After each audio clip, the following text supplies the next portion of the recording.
اعوذ باللہ من الشیطان الرجیم، بسم اللہ الرحمن الرحیم۔ Audio number 63۔ اور ہجرت کی راہیں بن گئیں۔ عقبہ میں ہونے والی اس بیعت نے ماحول میں بسنے والی زندگیوں کو ایک خوبصورت شکل دے دی۔ زندگی میں محبت تلاشنے لگی، منتشر زندگیوں کو اکٹھا کرنے لگی۔ اس اکٹھا کرنے میں وفاداری، مدد، اعتماد، جان کی قربانی، بہادری، ان سارے جذبات کو گرہ لگا دی۔ ان بیعت لینے والے مدنی بھائیوں کے دل مکہ میں بسنے والے کمزور اور مظلوم بھائیوں کے لیے دھڑکنے لگے، ان کی شفقت سے لبریز ہو گئے اور ان کے اندر ان کی حمایت کا جوش امڈ آیا۔ ان پر ظلم ڈھانے والوں کے خلاف غم و غصہ بھڑک اٹھا۔ اپنے گھر کا دروازہ ان کے لیے کھول دیا، اپنی سرحدوں پر انہیں مرحبا کہنے کو کھڑے ہو گئے۔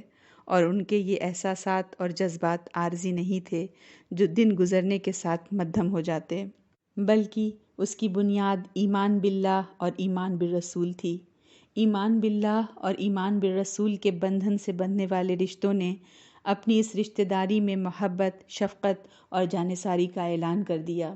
اب اسلام کفر جہالت کے صحرا میں اپنے وطن کی بنیاد رکھنے میں کامیاب ہو گیا۔ یہ اسلام کی بہت بڑی کامیابی تھی۔ اس وعدے کے بعد کہ ہم آپ کی ویسے ہی حفاظت کریں گے جیسے اپنی آل اور اولاد کی کرتے ہیں، نبی اکرم صلی اللہ علیہ وسلم نے مسلمانوں کو مدینہ ہجرت کی اجازت دے دی۔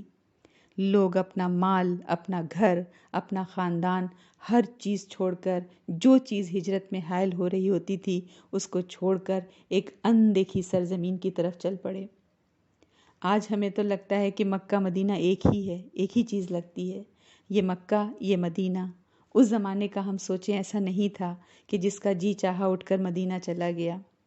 یہ ایک ملک کے دو شہر نہیں تھے، مکہ اور مدینہ، یہ دو الگ الگ ملک کی طرح سمجھے جاتے تھے۔ لوگ مختلف تھے، کلچر مختلف تھا، آب و ہوا مختلف تھی، کھانے پینے کا طریقہ مختلف تھا۔ مکے میں تجارت ہوتی تھی اور مدینے میں زراعت ہوتی تھی، کھیتی باڑی ہوتی تھی، یعنی کہ ہر چیز مختلف تھی، زمین و آسمان کا فرق تھا۔ جیسے ہم کسی اور ملک جائیں تو ہمیں وہاں کا کلچر کتنا مختلف لگتا ہے اور وہاں سیٹل ہونا اتنا ہی مختلف تھا مسلمانوں کے لیے۔ اور آج تو ہمارے لیے کوئی بڑی بات نہیں ہے۔ آج تو دنیا گلوبل ولیج بن چکی ہے، لوگ یہاں سے اٹھ کر وہاں سیٹل ہو جاتے ہیں، وہاں سے پھر کہیں اور مائیگریٹ کر جاتے ہیں۔ اب یہ کوئی بڑی بات نہیں۔ عربوں کے یہاں انہرڈ آف تھی یہ بات، ان کے یہاں تصور نہیں کیا جا سکتا تھا کہ کوئی شخص اپنی جائے پیدائش چھوڑ کر کہیں اور بھی جا سکتا ہے، اس لیے کہ وہ تو قبیلے کی حفاظت میں ہوتے تھے۔ تو ہجرت کرنے کا مطلب ہے کہ اپنی شناخت بالکل کھو دی۔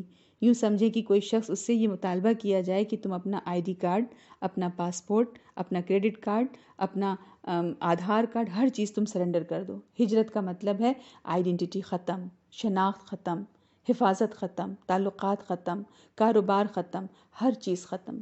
تو ہم سمجھیں اس ہجرت کی اہمیت کو کہ کتنی بھاری چیز تھی۔ آج کی طرح ہم بالکل نہیں سمجھیں کہ مکے میں نہ رہیں تو مدینہ میں جا کر رہ لیے۔ ہم کہتے ہیں یہ کون سی بڑی چیز تھی، تو اتنی معمولی بات نہیں تھی۔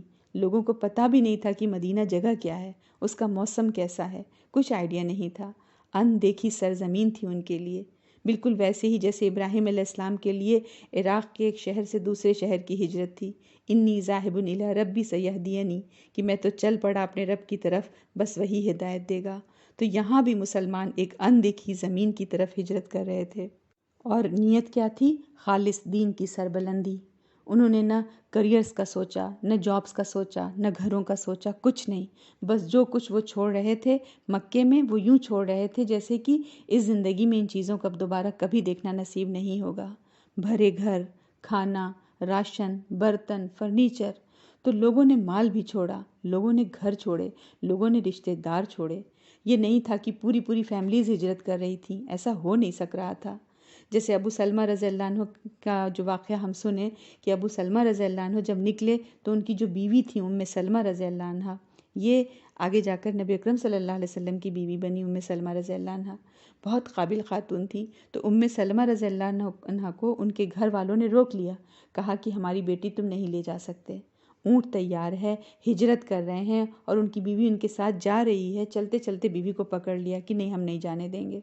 ہم اپنے کو سوچیں، ہم کبھی اس حال میں ہجرت نہیں کرتے، لیکن یہ نہیں۔ ابو سلمہ رضی اللہ یہ سب کچھ دیکھ رہے ہیں کہ بیوی کو روک لیا، پھر کیا ہوا، جب سلمہ رضی اللہ عنہا کے گھر والوں نے اپنی بیٹی کو روکا تو ابو سلمہ کے گھر والے آ گئے اور کہنے لگے جب یہ اپنی بیٹی لے جا رہے ہیں تو ہم اس کے ساتھ اپنا بیٹا نہیں لے جانے دیں گے۔ سلمہ کا بیٹا تھا چھوٹا سا، تو ددھیال والے آڑے آ گئے اور کھینچا تانی شروع ہو گئی، بچے کا بازو اکھڑ گیا اور ددھیال والے بچے کو لے کر چلے گئے۔ اس حال میں ابو سلمہ رضی اللہ عنہ نے ہجرت کی۔ ہم تو صرف بول رہے ہیں ان کے واقعے کو، تو اسلام سے یہ محبت، یہ کیسی محبت سمجھ ہی میں نہیں آتا کہ واقعی کیا ان کے ایمان تھے۔ تبھی تو ہم دیکھیں رضی اللہ عنہم ورضوا عنہ، پھر بھی اللہ سے راضی، پھر بھی اللہ سے راضی اور اللہ ان سے راضی، اتنی قربانیاں انہوں نے دی ہیں۔ حال یہ تھا سلمہ رضی اللہ عنہ کا کہ روز اس مقام پر جہاں سے ابو سلمہ رضی اللہ عنہ نے ہجرت کی تھی آ کر بیٹھ جاتی اور شام تک روتی رہتی تھی اپنے شوہر کی یاد میں، اپنے بچے کی یاد میں۔ شوہر بھی جدا ہو گیا، بچہ بھی جدا ہو گیا، یہ اکیلی رہ گئیں۔ 1 سال ہو گیا، صبح آتی تھیں، شام تک بیٹھ کر وہاں روتی رہتی تھیں، یہاں تک کہ لوگوں کو ترس آ گیا اور انہوں نے ہجرت کی اجازت دے دی اور یہ تنہا ہجرت کے لیے نکل پڑی۔ اتنا بڑا بیچ میں ریگستان، اتنا طویل فاصلہ، لیکن یہ چل پڑی۔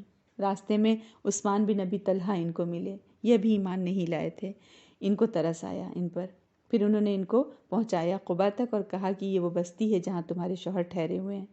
تو یہ ان کے ایمان کی مضبوطی تھی۔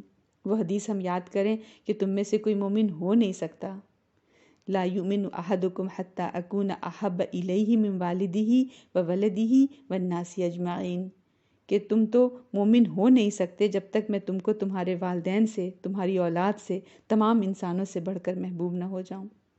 یہ ہے ایمان کا معیار۔ ہم سب اب اپنے اپنے ایمانوں کو دیکھ لیں، ہمارا تو بس اللہ تعالی حامی ہے۔ والسلام علیکم ورحمۃ اللہ وبرکاتہ۔